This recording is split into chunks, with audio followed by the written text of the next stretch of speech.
Hello and welcome to this week's episode of The Week in 60 Minutes. I'm your host this week, John Connolly, the Spectator's news editor. Coming up on the show. This week, the Bank of England made a £65 billion intervention as the pound ricocheted and the cost of government borrowing soared. I'll speak to Kate Andrews, Katy Balls and James Forsyth about the political and economic fallout. Labour have achieved their largest ever lead in a YouGov poll. I asked Sir John Curtice about what that means for the Conservatives. Rupert Hook was suspended from the Labour Party this week for suggesting that the Chancellor was superficially black. I'll speak to Ben Obese-Jecty about race and the left. Douglas Murray upset West Midlands Police with his Spectator column last week. He tells me about the fallout. And finally, Kate Summerscale has a new book about phobias and manias. I'll be joined by the author. This episode is sponsored by Canaccord Genuity Wealth Management, experienced wealth planners and investment managers who offer unwavering support in challenging times. Visit candowealth.com for more information. And why not subscribe to our YouTube channel as well? Click the red subscribe button at the bottom of this video and tap the bell icon to make sure you never miss an episode. The markets have passed their verdict on Liz Truss and Kwasi Kwarteng's mini-budget, and it isn't good. The pound fell to an all-time low and the Bank of England had to intervene to prevent a run on pension funds. Where does this leave the PM? And will the economy recover? Spectator's economics editor, Kate Andrews, writes this week's cover piece about the economic panic. She joins me now alongside James Forsyth and Katy Balls. Katy, James and Kate, thank you for joining us on Spec TV. Now, Kate, it's been a remarkable week since the mini-budget last Friday. To start us off, can you take us through a bit of what's gone on this week and what's been happening with the markets? Sure. There's so much to cover. Let's just start at the beginning. And I suppose we all probably have a tweet or a prediction that we've sent out that we slightly regret. But in terms of getting it so wrong, we can go back to a tweet sent out by the new Chief Secretary to the Treasury, Chris Philp, right after Kwasi Kwarteng sat down from presenting his mini-budget. And in that budget, he announced £45 billion worth of tax cuts, at least £70 billion worth of additional borrowing, paid no lip service to fiscal discipline. And Philp tweets out, "Great to see sterling rising on the back of the UK growth plan." He tweeted that out because very, very briefly, we saw the pound start to rise. And then very quickly, we saw it fall, and we saw it fall further and further, and we saw the borrowing costs that the government would have to pay start to rise. Then we get to the weekend and the Chancellor decides to double down on his tax-cutting budget, saying basically, to paraphrase, this is just the beginning, there's a lot more to come. And then by the time the markets are opening in Asia over Sunday night into Monday morning here in the UK, as you can see from this graph, things are going even worse. The pound hits a all-time record low of 103. At the time of recording this, it has slightly recovered to where it was last Friday, around 107, 108, still low historically for the pound, a pretty weak pound. But those borrowing costs, they continue to surge, which you can see from this graph here. So by the time we get to Monday and Tuesday, it's very clear that the markets are in panic. Eventually, there's an intervention from the Treasury and the Bank of England. Not what people were expecting. They expected the bank was going to have some kind of emergency interest rate rise, but instead the bank issued a statement saying, look, essentially more interest rate rises will be coming, but we're not going to move immediately. The Treasury promised that its medium-term fiscal plan would be announced at the end of November.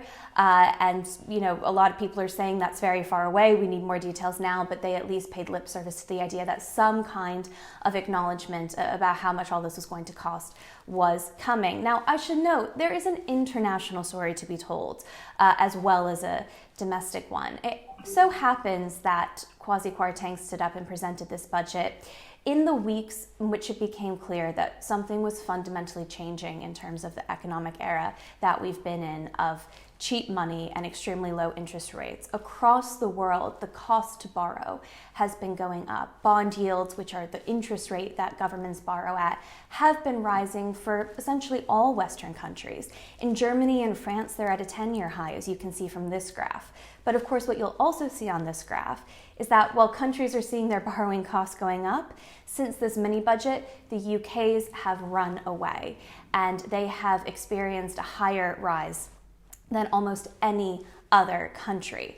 So I think you're getting a sense here that the attention that the UK decided to draw to itself made it an outlier. And this is not the time to be an outlier. Now, by the time we hit Wednesday, the Bank of England is announcing quite a serious intervention. Their decision just last week to start quantitative tightening and to start selling off some of that debt that it had bought during the COVID crisis is reversed, a complete U-turn. And the bank announces that it's actually going to start printing more money and buying more debt. And this was essentially to stop quite a dangerous run on pensions that could have seen some pension funds go bust. So a temporary measure, but really quite a notable one.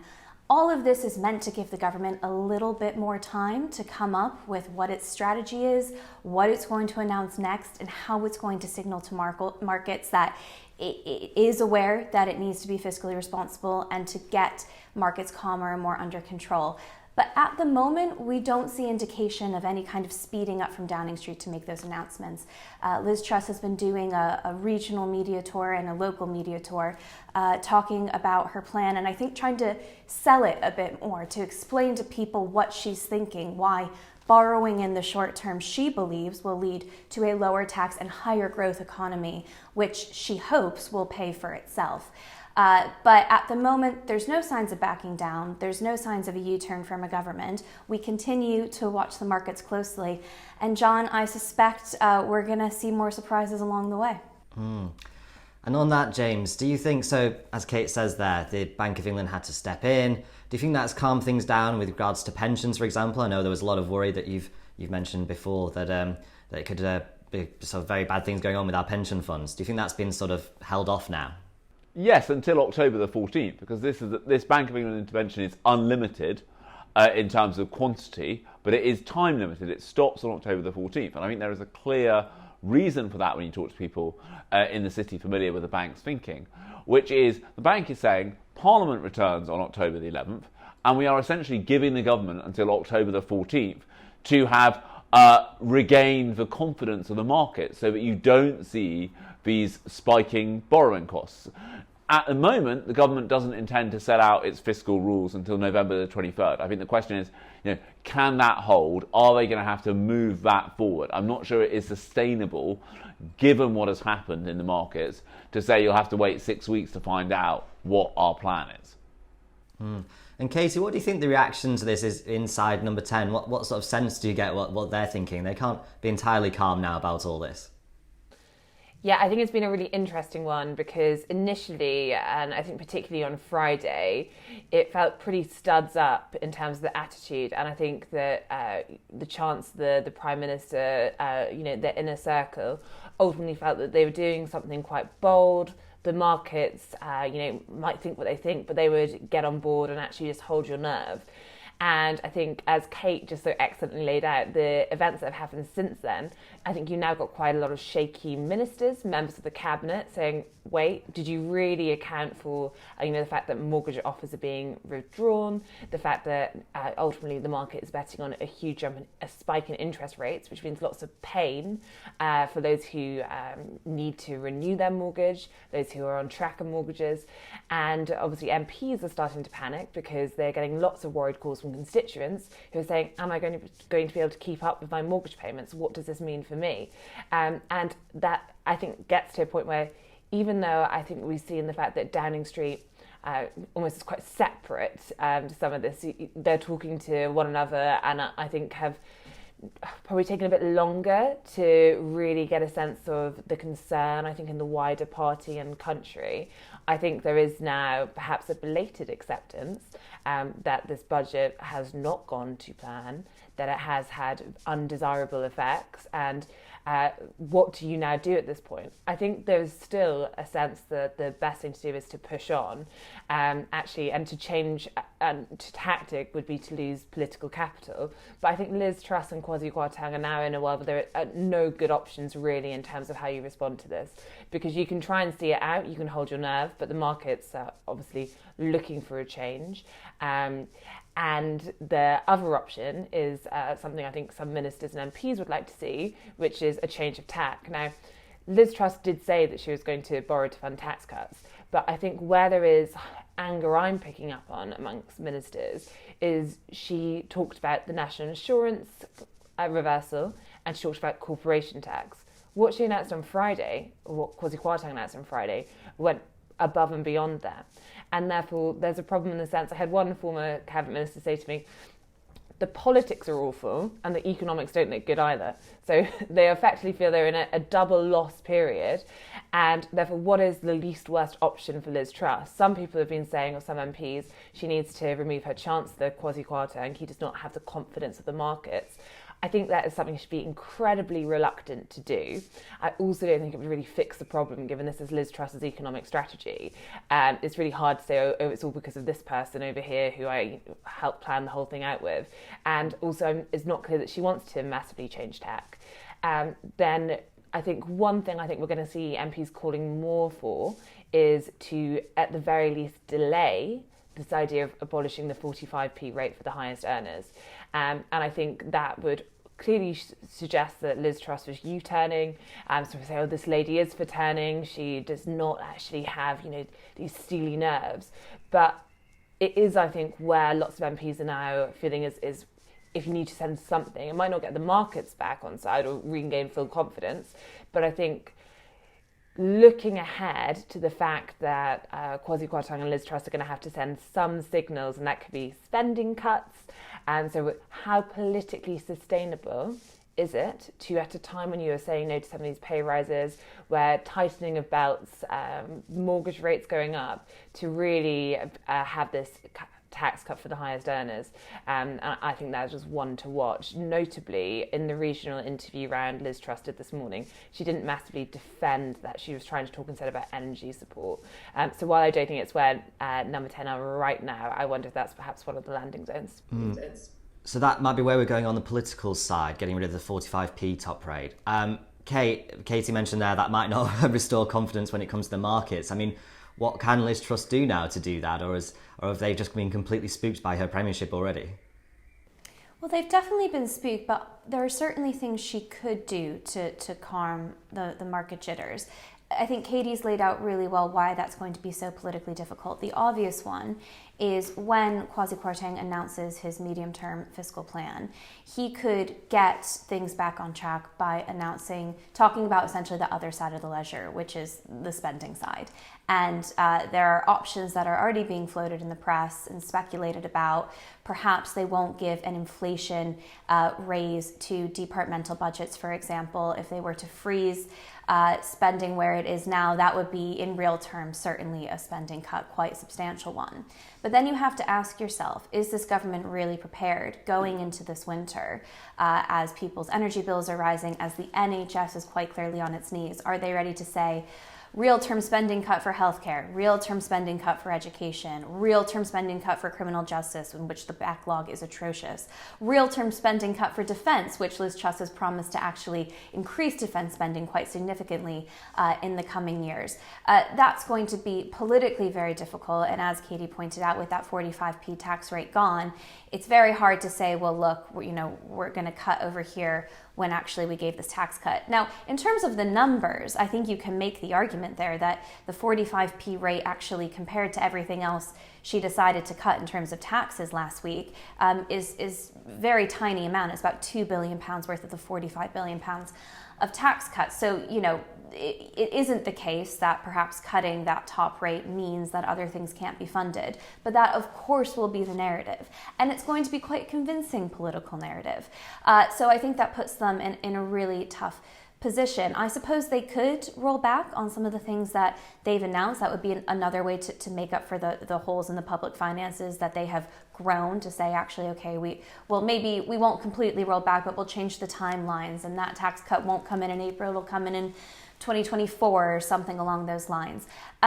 Very difficult, again, though, to see how a new prime minister who has a mandate from her grassroots, essentially, to do what she's done, U-turns on the first big statement that her chancellor made. I mean, that would suggest that the premiership is already very much on the rocks, and I don't think that's the message that the government will want to send. So it's not as if we're in some kind of space that we can't come back from. It isn't as if we've actually fallen over the cliff yet. The graphs and the indication in the markets is not there yet. But they would have to make some pretty bold updates and announcements to get things under control. And the politics of that is going to be really tricky. And James, if we're looking at sort of political difficulties ahead and economic ones, seems like there's a huge public concern about mortgages going up. Do you think it's sort of inevitable now that rates are going to go up, and what kind of impact is that going to have?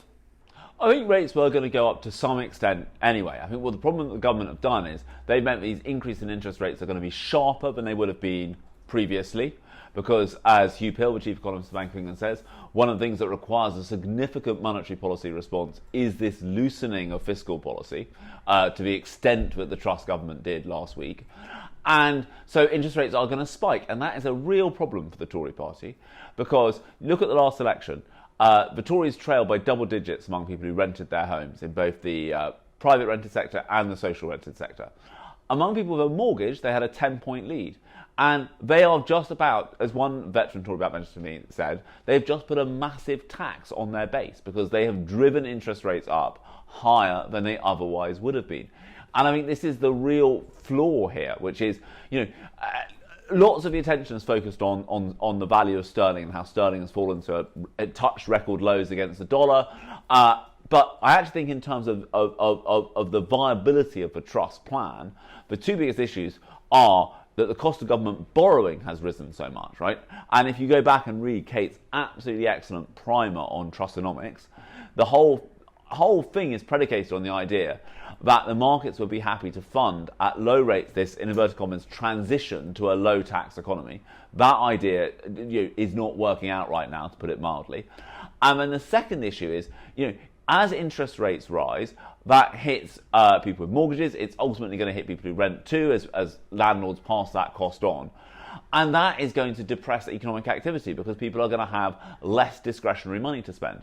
And so, although they have cut taxes in this budget, including personal taxes, very few people are going to feel better off and go out and spend more money.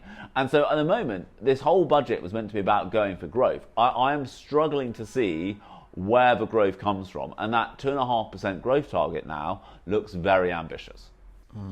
And Katie, Truss is going to have a few problems on the home front as well, I imagine. I mean, her backbench MPs can't be happy at the moment, and she's presumably got to get some legislation through the Commons at some point. I mean, how big a problem do you think that will be for her?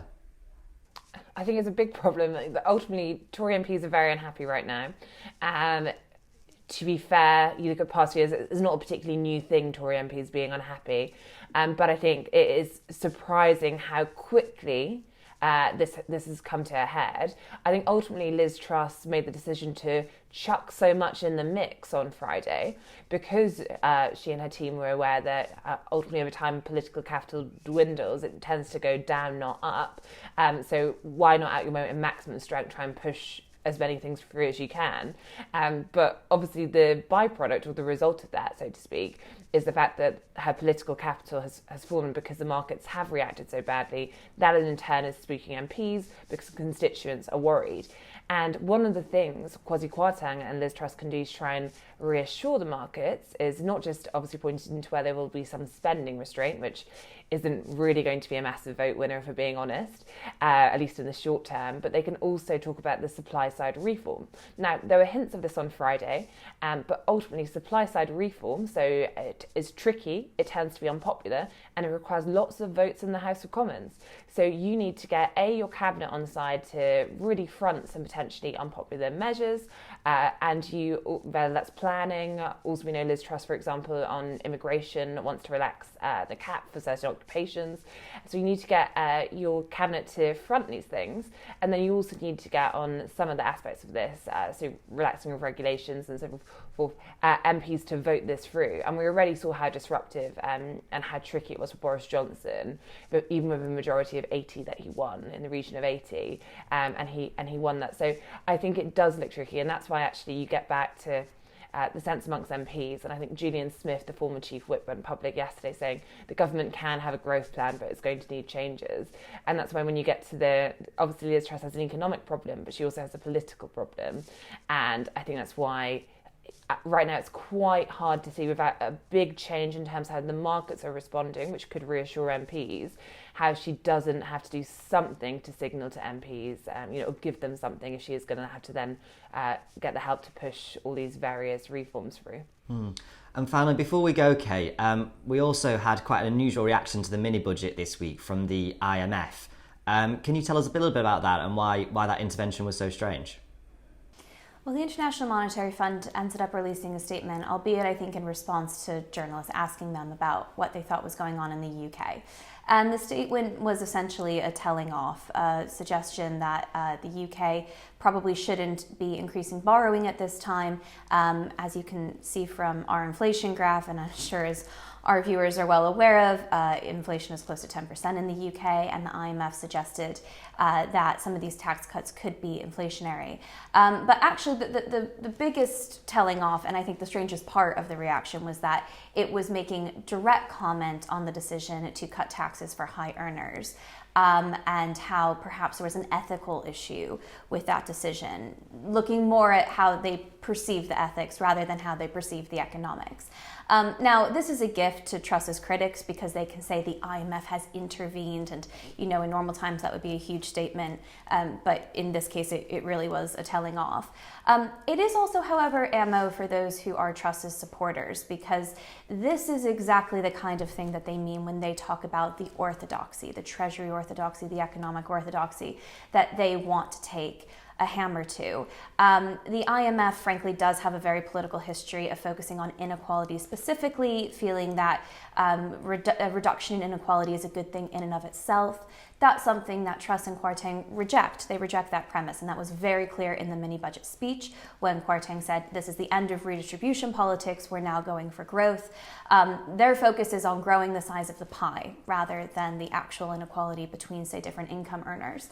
And so you saw Liz Truss supporters like David Frost pick up on that statement and say, this is exactly what we expected to have happen. These are the kinds of attacks that justify what Liz Truss is doing. So there was basically something for everyone in that IMF statement.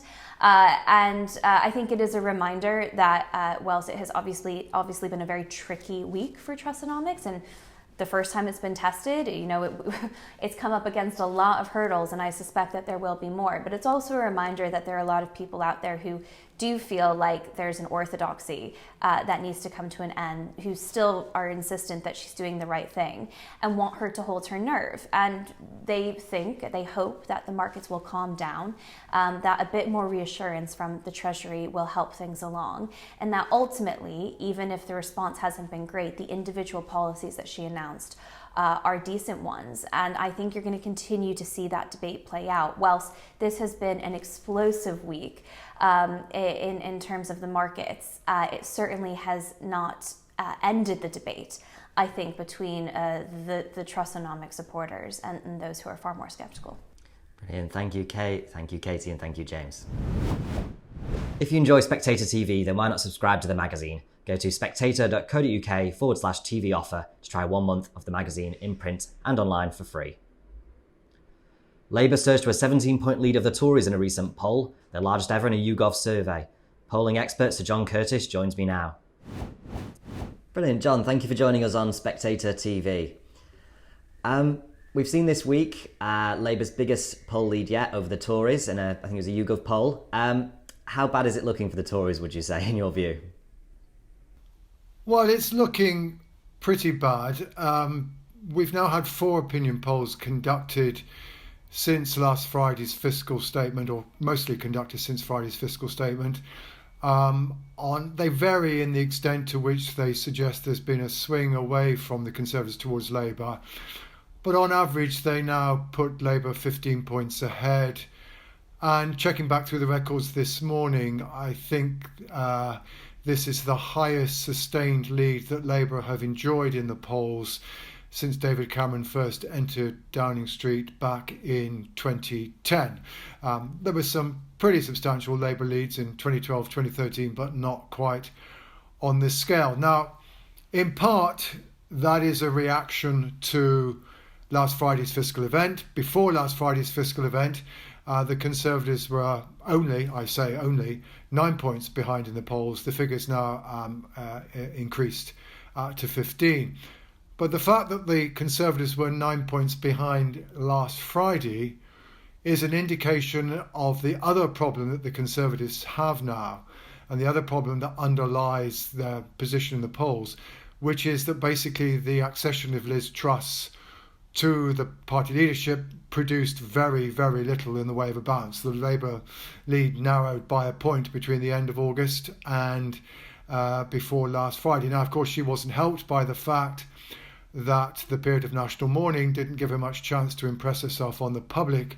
But of course, the problem she now faces is that now that she has had an opportunity to do so, the immediate reaction has been negative, not only in terms of the party's general numbers, but also her personal numbers. Now, a lot of people sort of make up their mind about it, but Redfield and Wilton, when they polled on Monday, having polled the previous Thursday, recorded an 8-point increase in the proportion of people who said they disapproved of her performance.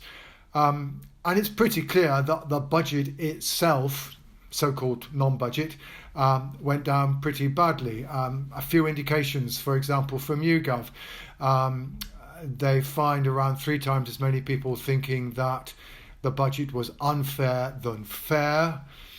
It was at least brave of the Conservatives to produce a budget that, pretty clearly by all economic analysis was one that gave more to those who were better off than those who were less well off, at a time when British Social Attitudes, which had been released the previous day, had indicated that we are as a society now somewhat more concerned about inequality than was the case before the pandemic. So that's not the direction in which the public mood has been going. But also 60% of people saying that, yes, well, we quite like the tax cuts, but frankly, we don't think they are affordable. Nearly half of people thinking that the event was risky. And then more recently finding around twice as many people just saying we think this was a bad fiscal statement than a good one. So it's pretty clear that the statement itself has gone down pretty badly. I think the issue that's now up for grabs, but which perhaps might concern the Conservatives most, is to what extent has the reaction of the last few days undermined the electorate's confidence in the government's economic competence, and has it created an event, an impression, a memory of a crisis over which they felt the government didn't have control. Now, the reason why the latter matters is that if you basically go through the history of governments that presided over a sterling crisis, a fiscal crisis, stroke a financial crisis, such as Labour in the late 1940s, 1976, 1992, 2008 and 9, those governments basically did not survive at the ballot box at the next election, even if, as in the case of John Major's government, the sterling crisis was followed by substantial economic growth of the kind that perhaps the current Conservative government would love to have. The problem was that people lost their confidence in the government's ability to run the economy. It was an event that became impressioned on their political memories. And as a result, basically, it was very, very difficult for the government to recover. Now, we don't yet really know whether or not this event is in that league or not. I think we will need more polling to see where we end up and to see how people have reacted to the events of the last 2 or 3 days. But the one thing one can say, it doesn't prove the analogy, but it certainly demonstrates the potential of the analogy if it's there, is if you look at the reverse that the Conservatives have suffered in the polls vis-a-vis Labour since last Friday, 6 points as I already mentioned, that's not far short of the immediate impact of the ERM crisis of 1992. So if the public memory is one of a government that's not in control, then you can see that this government is already perhaps suffering some of the electoral consequences that have flowed from previous crises, if indeed this is a crisis. So, John, to give us a bit of sense of context here, if the numbers stay as they are now for Truss, has any sort of government in power ever recovered from these kind of numbers? Is it all over for her, basically? Well, if it's all over, it will be because, it will be of two things. One is because of this gets imprinted on the voters' memory, one. And two, we do have to remember that the fundamental problem the Conservatives face is they don't have any friends inside the House of Commons. So basically, the Labour Party doesn't have to win the next election. The Conservatives simply have to lose it. Once they're below about 320 seats, that's it. There is no way the Conservatives will be able to sustain an administration. And for that, the Conservatives will need to be ahead in the opinion polls. Now, the potential silver lining, as many commentators pointed out, is that the polls show a lot of 2019 Conservative voters not saying they're going to vote Labour, but saying they don't know. Right. Now, on the one hand, that's what happens when parties become unpopular. If you look at what happened to the Liberal Democrats in the 2010 to 2015 Parliament, that severe drop in their support during that parliament was accompanied by a lot of don't knows, and the party comforted itself with the thought that they'll come back to us in 2015. Well, they didn't, so the Tories can't bank on it, but at least perhaps there's some possibility of them recovering. But the truth is that probably now would not be enough. But sure, there's nothing inevitable. I mean, the other thing one can also say that as compared with the kind of leads that Tony Blair enjoyed over John Major, certainly by 1995. You're talking about the Labour Party typically being around 50% and plus, the Conservatives well below 30%. The Conservatives are not in as bad a position as that, and it's also perfectly clear that although maybe Sir Keir Starmer is now being regarded by voters as a potential Prime Minister, but he's nothing like as popular as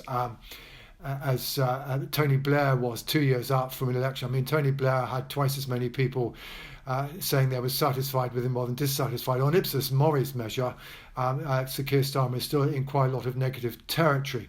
So I don't think one can say yet it's all over, but I think one has to say that this government faces now a very substantial electoral challenge, the full scale of which will become clear in the next few weeks. But as I say, if indeed the electorate react adversely, not simply to last Friday's event, we already know they've done that, but also have their confidence further undermined by the events of the last few days, then that difficulty will certainly seem to be very substantial indeed.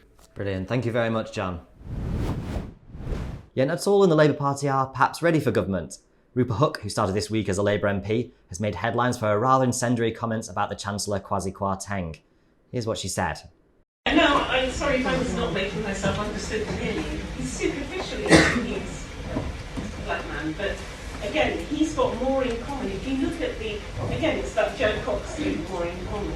If you look at the character, he went to Eton, I think he went to very expensive prep school, all the way through the top schools in the country. If you hear him on the Today programme, you wouldn't know he's black. So what was she thinking? Ben Obese-Jecty joins me now to discuss. Ben, thank you for joining us on Spectator TV. What was your reaction? What did you think when you first heard those comments from Rupert Hook? Sadly, the comments themselves weren't that much of a surprise. I think we've seen over the sort of past few years a number of Labour MPs have expressed similar comments. I think it's a widely held belief amongst parts of the left that people who are black shouldn't be Conservatives, and that therefore by being a Conservative you are somehow not properly black. So to hear the comments and to hear him described as being superficially black was very much on brand for a certain part of the Labour Party. And am I right in saying as well that you've sort of faced similar comments in the past as a Conservative candidate and as being a Conservative? Yeah, it's funny. It's a type of abuse that prior to being involved in politics I'd never really experienced myself.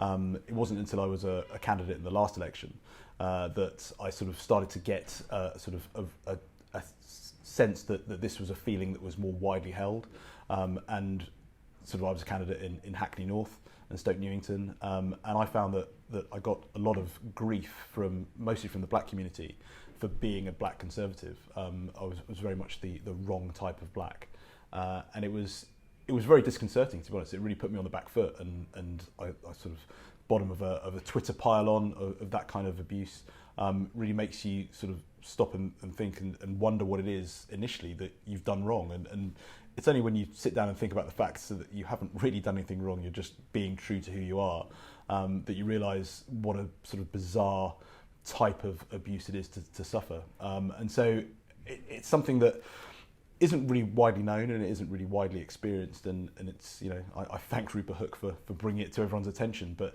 this is something that is definitely a problem, and it's definitely a problem that's getting worse, because I've noticed that the validation of those views is becoming more and more commonplace. More and more people feel emboldened to say those things, and given that they seem to be able to say so with impunity, it simply exacerbates the problem. Well, I'm sorry to hear that. It sounds deeply unpleasant. Why do you think it is? Why do you think it is so sort of prevalent on the left and in the Labour Party? Where do you think it comes from? This? It's difficult to say precisely. I think there's a real belief that amongst that group that the Conservative Party is racist, and therefore anybody who aligns themselves to the Conservative Party is either a racist themselves or sympathetic to those beliefs. And therefore, as somebody of colour, be it black, be it Asian, you are seen as being a traitor, a race traitor, if you like, somebody who is, and these are the comments that I receive, sort of an Uncle Tom, or somebody who is a sellout, someone who is being seen to be working against the interests of the black community. And that would be fine if politics was simply a one issue event where everything was focused on race. But race is such a tiny piece of the overall puzzle that it seems incredible that there are those who obsess about this to the extent that it sort of colours every judgment that they're willing to make of anybody in the political ideology that they subscribe to. And Rupert Hook has been suspended, we should say, by the Labour Party after making these comments, and she's offered an apology, though not immediately. Do you get the feeling, though, that the Labour Party needs to do more about this, that it's just kind of doing that is not quite enough, maybe?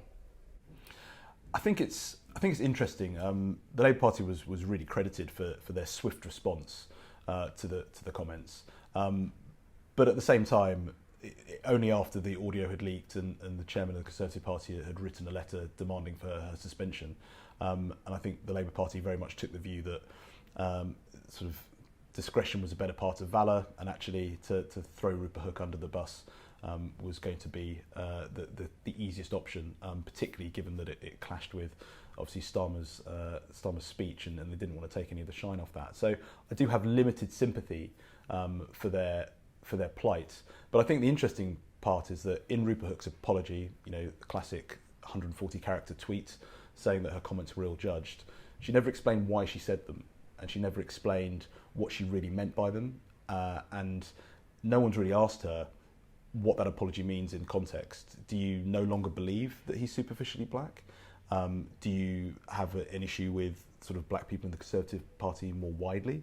I think these are the questions that Rupert Hook probably needs to answer, and if she's ever to hope to get the whip back and for Labour to be able to give her the whip back with any credibility, she's going to have to show that why she said those things and sort of justify any change of opinion that she's had. And I think that's where the work really needs to be done. We've seen there are countless other examples of other Labour MPs saying very similar things. Dawn Butler quoted Dr. Shola Moshood-Bomimu in the chamber by referring to people as racial gatekeepers. We saw Clive Lewis tweet James Cleverly and say that he was embarrassed for the fact that he'd had to go on the news and defend a position. I was paraphrasing, but effectively had asked him where his credibility was.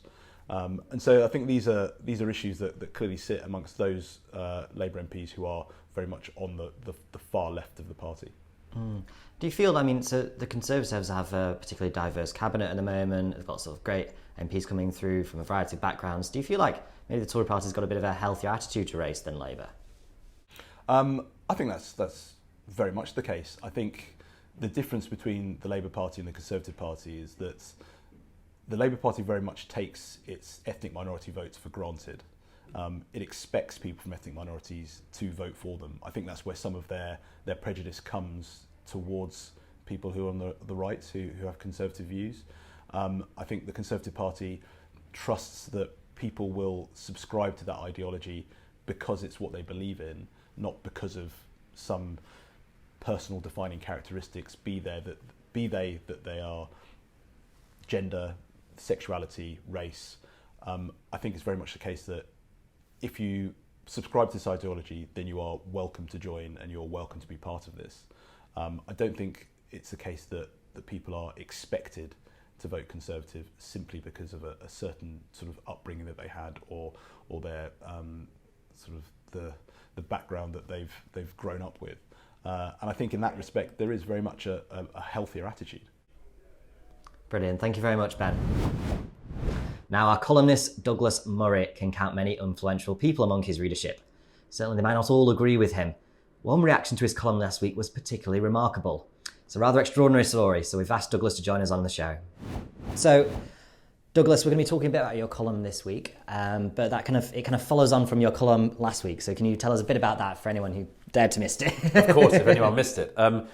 I wrote last week about the events that have been going on in Leicester in recent weeks, really since the end of last month, when there's been community tensions between the Hindu community and the Muslim community.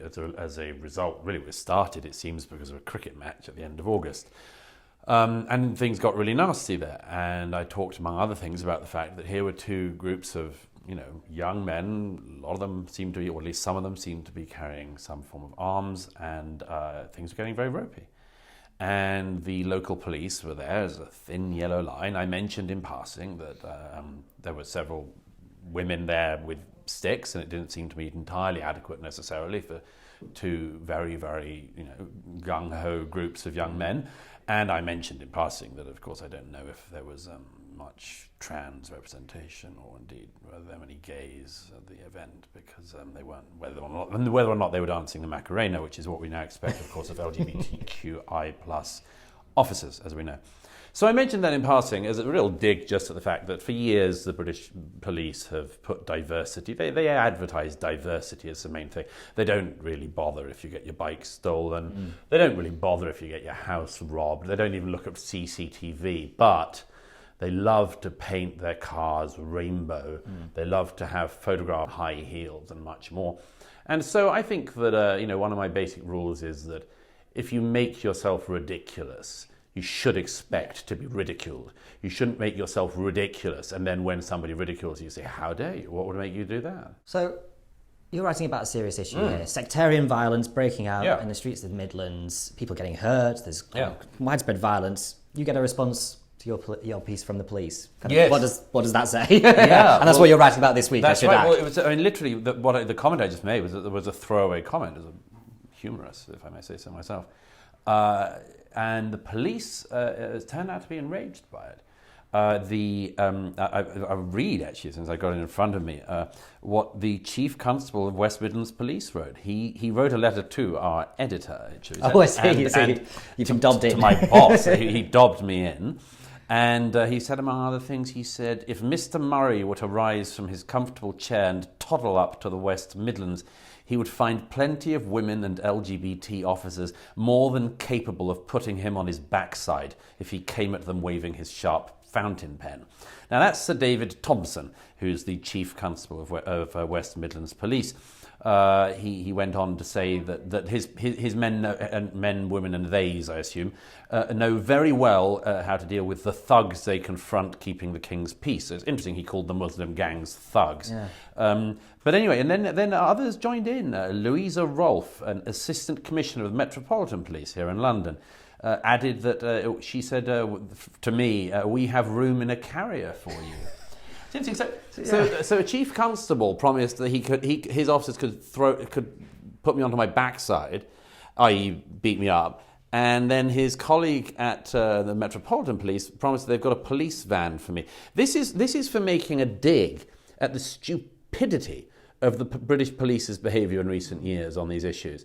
And I think it is so telling for a number of reasons. One is it's a great reminder of the fact that the British police have gone mad, and this is 12 years into a Conservative government, and there's no excuse for it. People at the top of the police, like the Chief Constable of West Midlands Police, Sir David Thompson, not only get knighted, but they get wafted all the way up by doing this sort of thing. They're all political actors, these. They're not really interested in policing. They're interested in saying the right things to get themselves advanced in the police force. So that's the first thing. The second thing is West Midlands Police has a shocking reputation as its own.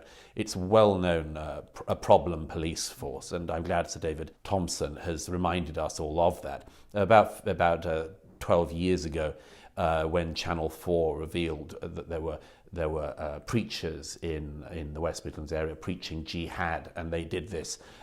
Channel 4 showed this in a documentary. Who did the West Midlands Police and Sir David Thompson's colleagues go for? They didn't go for the preachers, they didn't go for the jihadis, they didn't go for the people who were threatening the lives of other British citizens. No, they decided to go for Channel 4. So this is actually just another example of the fact that British police is in deep disarray. I think people like Sir David Thompson and Louisa Rolfe should be absolutely ashamed of themselves. I don't consider this a threat. I'm a big enough boy to be able to take it. But I don't really expect chief constables and assistant commissioners of Metropolitan Police to be threatening journalists. I mean, you mentioned in your piece about the fact that the police have been doing the Macarena, they've been going to Pride festivals. They've taken the knee in London. Yeah. There seems to be sort of a clear political agenda of the police. Do you think it's kind of linked almost? It's almost about being seen as righteous online, and that's why they're sort of coming for you there. Well, of course. I mean, it's been like this ever since the Macpherson report.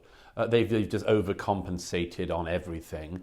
And we see this on a daily basis. I mean, the way they behave about Pride now is absolutely sickening. But as I say in the piece, it makes me start to feel really quite homophobic, I have to say. I mean, seriously, getting your male officers to wear high heels and go sort of, ooh, as if I'm a woman, maybe I'm a they, maybe I'm a non-binary.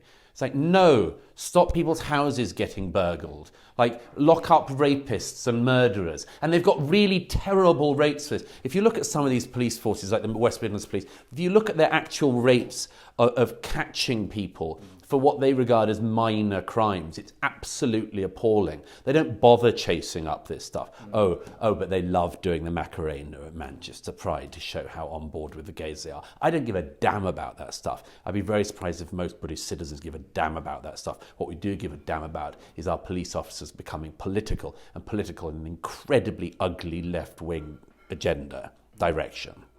And I said we'd mention as well, there's been another incident with the police this week where Sussex police, a paedophile had been convicted essentially for abusing a large number of people. They now identify as a woman, and he identifies as a woman. He identifies as a woman, quite. And he raped the kids when he was a man. When he was a man, and throughout the court case, he's referred to as a man actually because that's when his actions took place like that. And someone had the temerity to sort of describe this person as a man, and they were ticked off online by Sussex police. I mean, what do you make of that? Where do you think this is coming from? It's an even more obscene example of what I just described, where you do the Macarena but you don't bother with burglaries. To police pronouns and put the priority of a sex offender, paedophile, rapist's pronoun preferences over an accurate description of the crime, and for the police to think that's their role, is so sickening. Like, what does it matter whether you misgender the person? You're not misgendering anyway. All that's happened on this occasion is a male paedophile rapist has been convicted and has since tried to dress up and approximate the look of a woman. That's it. West Midlands Police or any other police force, Sussex Police, they can have all sorts of views about what pronouns. Doesn't matter a damn. The only thing that matters is that man is convicted if he's guilty and he's sentenced to prison and he spends the rest of his life in prison. That would be a good outcome. Why are Sussex Police policing pronouns? For the same reason that the police in this country that still tries to be serious on occasion, that this formerly serious country has police officers turning up at people's doors telling them that their thoughts are wrong, or that they've tweeted something online that could cause somebody else distress. We've got a new Home Secretary, Suella Braverman, she, thank goodness, responded actually very swiftly to the latest stupidity from Sussex Police. Here's a challenge to Suella Braverman if she's watching. You may well be the last Conservative Home Secretary for some decades at the rate at which the Conservatives have been failing over the last 12 years. You may be the last Home Secretary from the Conservative Party for a very long time. So, one way to avoid that fate would be to get on top of this crap and get on top of it fast. Get people like Sir David Thompson out of the force, fire Assistant Commissioner Louisa Rolfe, tell them that it's not their job to police what journalists say, tell them that it's not their job to tell people what pronouns they should or should not use, fire people who can't catch criminals, basic crime, can't police it, can't do any of that job, get rid of them. There's a job. Brilliant. Thank you very much, Douglas. And finally, are you scared of spiders or public speaking? Perhaps you're one of the many people afraid of buttons or palindromes. In her latest book, Kate Summerscale looks at the history of phobias and the strange fears people have developed in the past. Her book has been reviewed in this week's issue by Maggie Ferguson. Kate joins the show. Kate, thank you for joining us on Spectator TV. Now, your book is out next week, the book of Phobias and Manias, 99 Obsessions That Changed the World. What made you decide to write about phobias? Start us off. Well, I think I'm always interested in peculiar fixations and obsessions in sort of ordinary people, things that verge on madness, and phobias and manias are just that, little pockets of strangeness that we carry around with us, fixations, and I was very curious to know, especially when they were first identified or invented, and to trace the history, and it would be a way of sort of understanding the history of psychiatry, psychology, but also just unearthing case studies of people who had developed these fixations.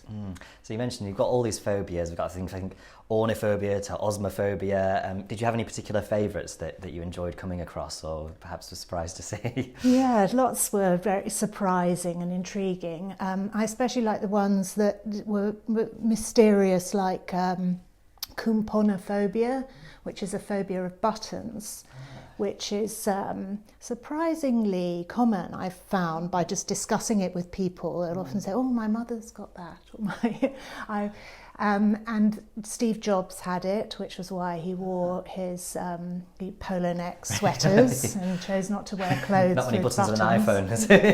Yeah, well, there is a theory that it influenced the design of his devices, because he liked everything to be smooth and not buttony, right. No protrusions. And that is an intriguing one, because it seems to be related to the disgust reflex. People who are horrified by buttons are sort of disgusted by them, they kind of recoil very often, and it's not obvious why. There are lots of things we're disgusted by, which there is a sort of clear evolutionary reason for it, because we recoil from things that might infect us or we associate with disease. Right. But buttons not obviously so, and so that was very sort of interesting to pursue. So do you think all phobias come from the same place, or do you think some come from maybe like childhood trauma and that kind of thing, or are they all evolutionary and that kind of thing? Well, quite often you can trace back to some kind of evolutionary protective mechanism.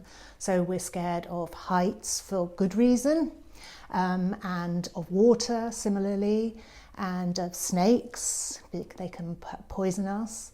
But the survival of those fears, or the extreme versions of them in certain people today, is not logical or rational. By definition, a phobia is irrational, but it might often be based on a once long ago rational fear that protected us as a species.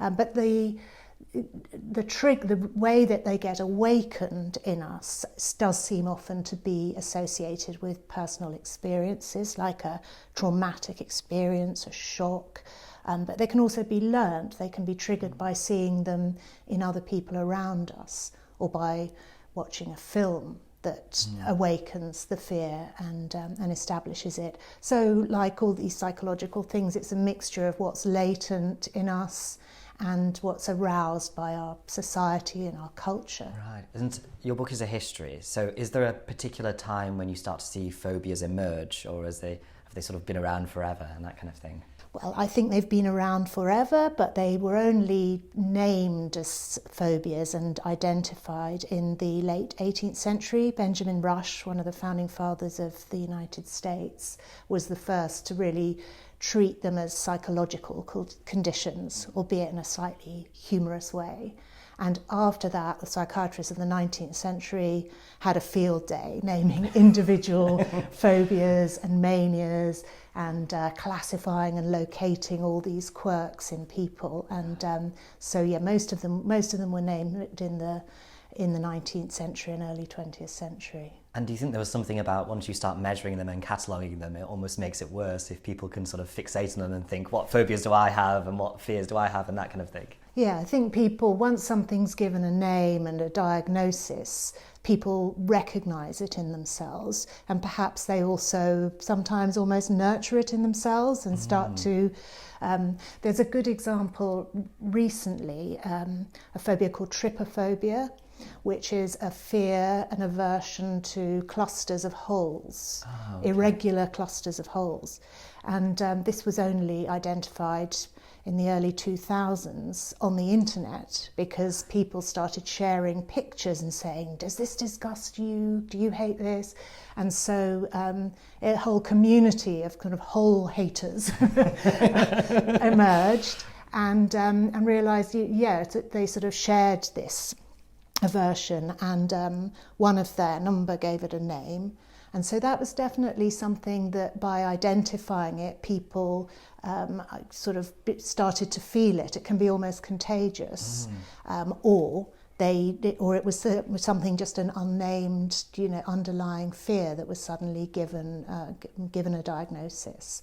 Trypophobia, and it can be triggered, sort of all sorts of things like the bubbles of soap suds, or the pitted back of the Suriname toad, all kinds of. Which I often come across. And that one, again, can be traced to the disgust reflex, because that some scientists have speculated that these patterns, these irregular clusters of holes, remind us of the symptoms of infectious disease or of mould or fungus, things that might be dangerous to us as a species. So there's a particular incident mentioned in the book review of the review of your book this week, which mentions there's sort of a spate of uncontrollable dancing in the Middle Ages around the Rhine. Is that right? I wondered how much you thought that was sort of... So it's got an interesting side of it, of sort of the social contagion side. Yes. But I wonder how much do you think is sort of... how much of these phobias are sort of based on the world happening around them? Is there a sort of a religious element to it? Are they picked up with sort of anxieties at the time? Or do you think it's very much sort of localised and it's about a cluster of people around the same time? It does, certainly. Some of the manias in the book are sort of individual manias, like compulsions to pull out one's hair, for example. Okay. But others are collective manias, which do have this sort of contagious group side to them. And the dancing mania, known as choreomania, was very widespread. It sort of took hold in a village and then spread, and it does feel like... and there have been all sorts of theories about it, from maybe the people had been poisoned by poisoned crops. But also there are theories that it came in the wake of a great deal of sort of flooding and famine in the area, and it was a kind of outbreak of emotion, sort of mass emotion, and that once that people mimicked, they saw people sort of acting out their panic or anxiety and start to emulate it and to join in and to feel taken over by it. So these sort of compulsions, it's really sort of fascinating, and they often are to take place at times of a very rapid social change.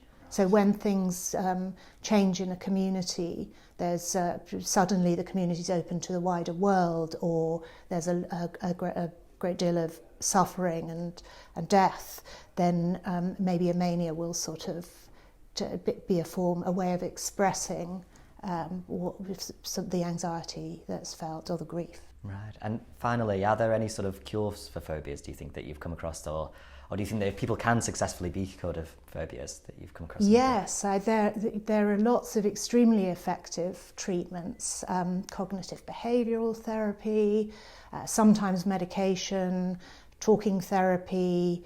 There are lots of exposure therapy is very effective. So exposure therapy where you encounter your fear, is that right? Yes, yeah. Often in a controlled and maybe gradual way, sort of under supervision. But interestingly, most people who suffer from diagnosable phobias, meaning phobias that interfere with their normal lives, don't choose to treatment. They instead just avoid the thing they fear. So they probably feel phobias are rational in that sense sometimes. Yes. So I don't want to come across spiders, for example. Yes, exactly. Just avoid the spider. So it's a very among the most treatable of the anxiety disorders, phobia, and yet the one that people most often deal with themselves. Brilliant. Thank you very much, Kate. That was fascinating. Thank you. That's it for this week. Once again, thank you to Canaccord Genuity Wealth Management for sponsoring the Week in 60 Minutes. They'll provide you with the expertise you need to help build your wealth with confidence. Visit candowealth.com for more information. And don't forget to subscribe to the Spectator's YouTube channel.